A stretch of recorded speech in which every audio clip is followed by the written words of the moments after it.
Washington voters have repeatedly rejected attempts at getting income taxes established here in the state of Washington.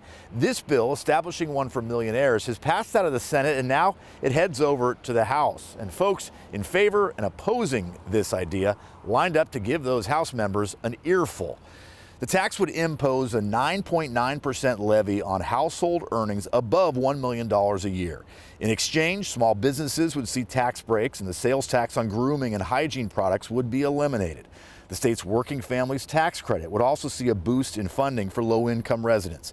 Supporters say it would help fix the state's regressive tax structure. But there are lots of critics, including millionaire small business owners, who say if it passes, they'll be packing up and moving out. There's no reason at all to start a business in Washington state anymore. Our hard work goes to wasted spending.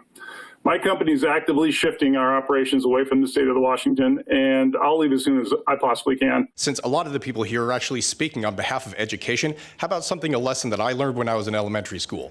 If you give a mouse a cookie, he will want a glass of milk. If you give them a millionaire tax, they will want it on 500,000, 100,000, and then the rest of us. That's the fear of a lot of the critics, that it would someday drop below that $1 million threshold. Legislators did hear from folks who liked the idea as well, including some who benefit from the services and tax credits the income tax would help expand. I am very grateful for this credit and use mine to pay my phone bill for a year in advance for my husband and I.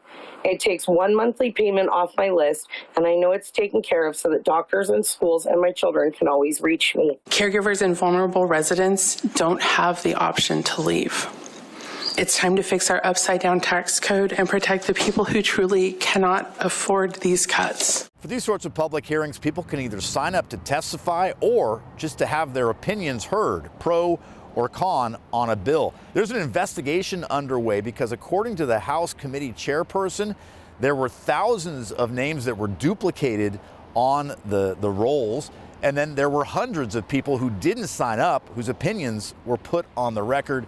The state wants to figure out exactly how that happened. In Olympia, Drew Mickelson, King 5 News.